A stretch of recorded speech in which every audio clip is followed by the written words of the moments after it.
Oh shit. Here we go again. Alright, so we're doing this again, it feels like.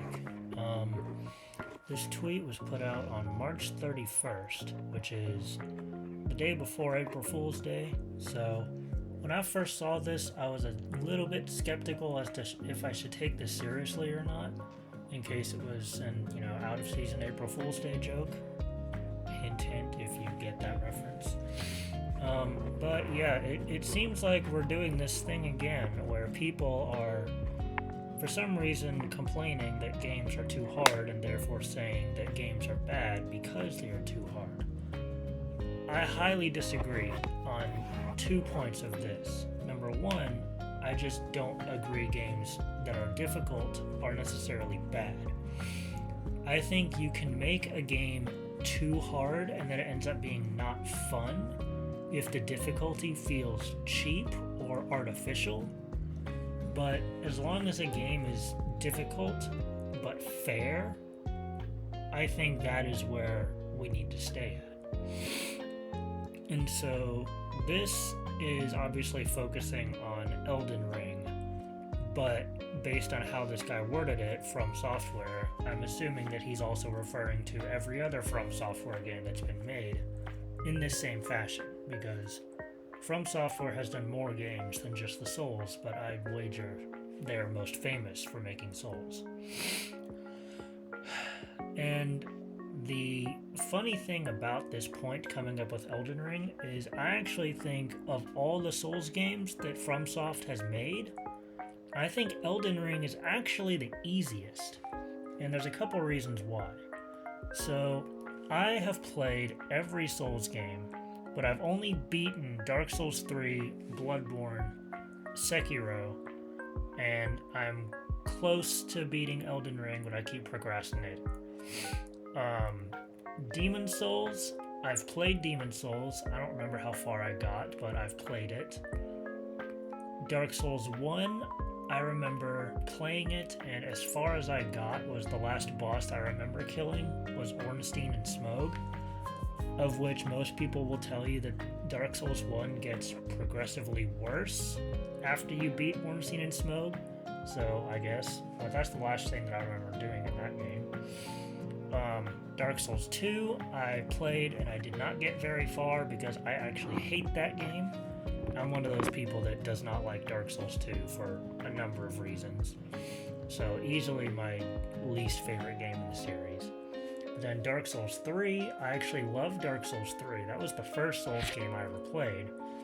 And I've seen people say that Dark Souls 3 is the easiest of them, and I can kind of see why.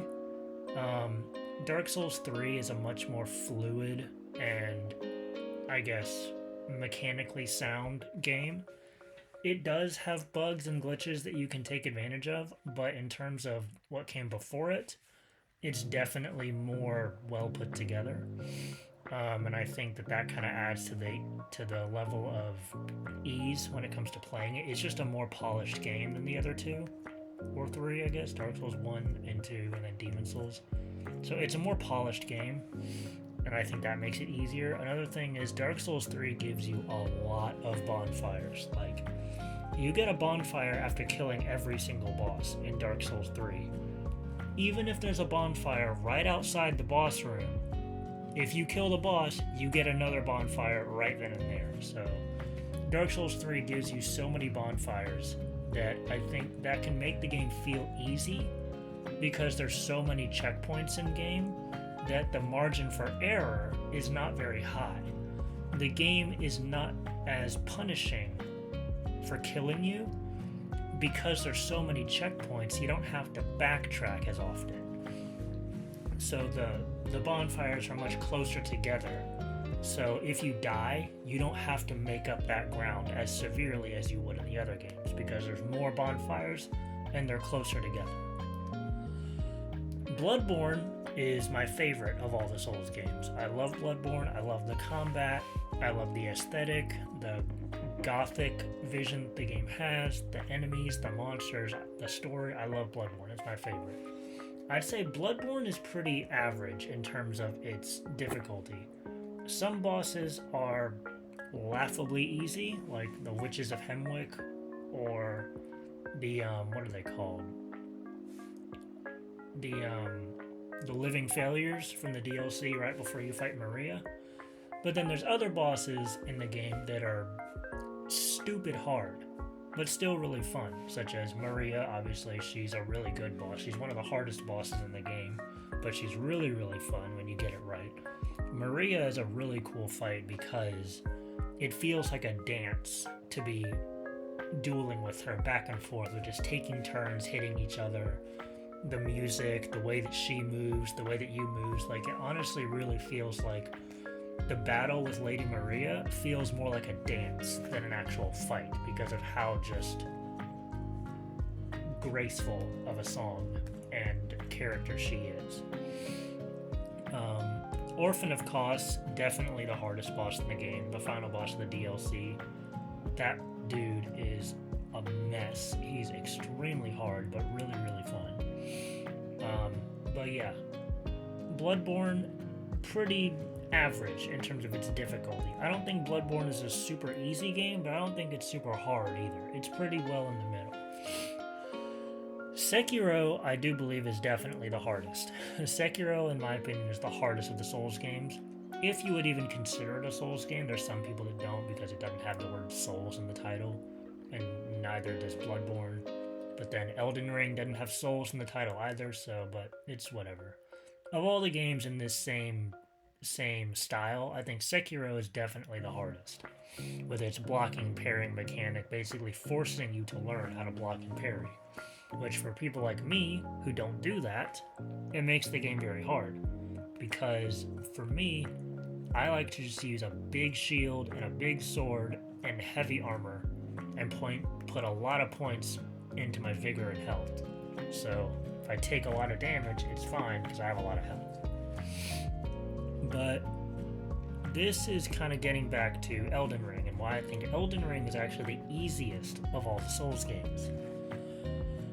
So the other Souls games have I think the biggest reason as to why I believe Elden Ring is the easiest is due to the freedom and, well, basically that. It's the freedom to do what you want in game when you want.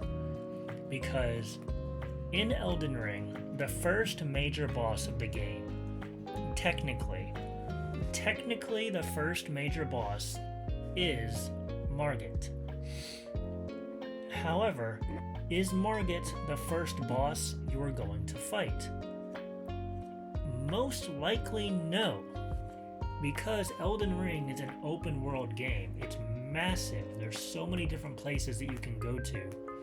Essentially, once you leave the tutorial area, which is that little cave thing in which you fight the Soldier of Godric at the end of it, which I guess technically you could say Soldier of Godric is the game's first boss, but I don't even really consider it a boss because he dies in like 5 seconds.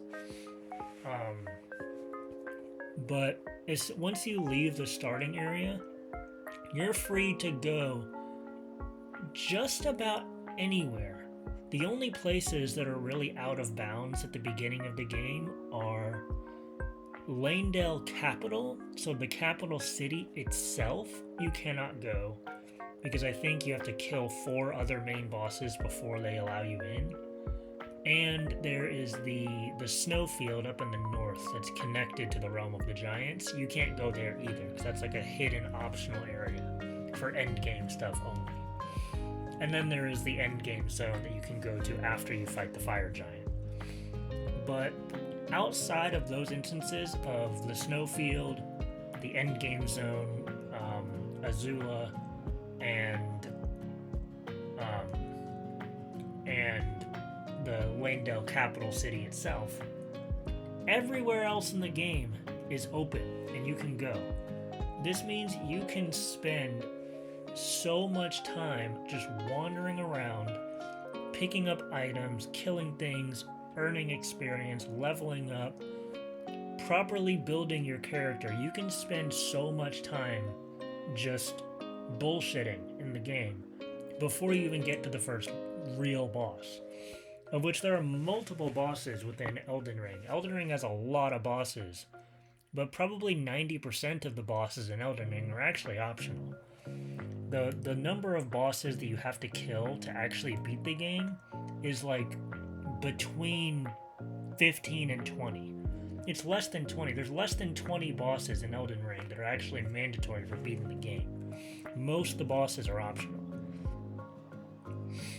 And because the game gives you so much freedom to run around and level up and earn new gear and build your character, it means really nothing is off the table for your personal playstyle. Because in the other Souls games, in Dark Souls 1, 2, or 3, and even possibly Demon Souls, maybe not Demon Souls. Demon Souls has a bit more open of a world than the other games do. But in terms of Dark Souls 1, 2, or 3, when you're fighting a boss, when you get to a point where you have to fight a boss in the game, if you can't beat that boss, there's not much else for you to do outside of just practicing and eventually getting good. I just said that. There's not much for you to do outside of just practicing the boss and getting better at the fight. You're practically at a wall, and the only option you have is to just practice and get better. Elden Ring doesn't work that way.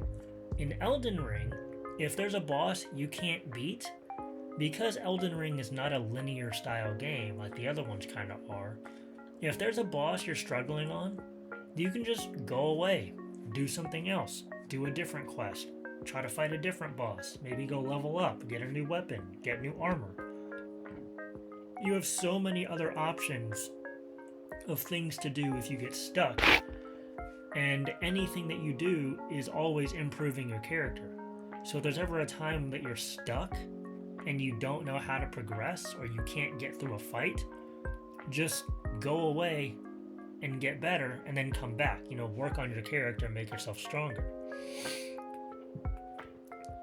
Another thing that this game actually does is when you do die, this game has an interesting mechanic called, I think they're called the Shrines of Marika or the Statues of Marika.